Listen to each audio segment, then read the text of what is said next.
I watched Mid90s.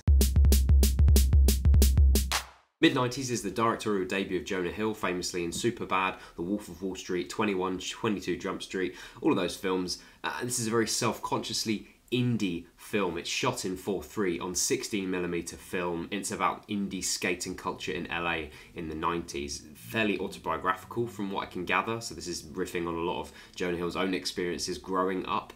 And in that way it's quite artfully handled because it's full of cliche in a lot of ways. In other ways, he approaches the subject matter quite matter-of-factly, for the most part anyway. So scenes just kind of start and play out and then end. And a lot of the dialogue seems quite inane, but that actually quite artfully captures the conversations you would have as a child, as a teenager, as an adolescent, when you're sort of skating around a skate park or hanging around outside shops. And I think that stuff, it feels quite honest as a film because of that. The film, for the most part, happily meanders down this river of LA skating culture, and I really like that. But there is a point in the narrative where I think the strength of Jonah Hill's convictions sort of weaken, for lack of a better phrase. So I think he's quite happily just letting these scenes play out for the most part, and then feels towards the end of the narrative as if he needs to come up with some kind of dramatic arc, which I think actually wasn't needed. It could have quite happily just carried on with those scenes playing out and ending, playing out and ending.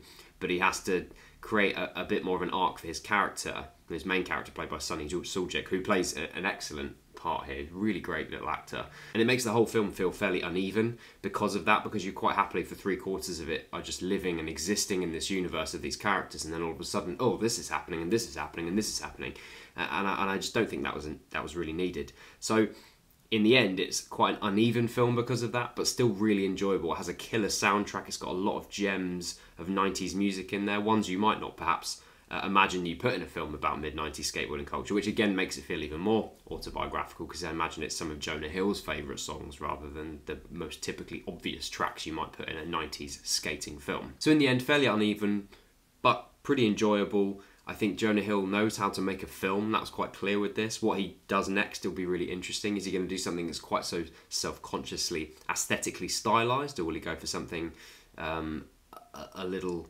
less obvious genre cliche-wise? I don't know, I'm interested to see. But I would definitely recommend it if you are interested in a mid-90s skating culture and, you know, a good coming-of-age film, because that's a lot of what this is. Not without its problems, but interesting.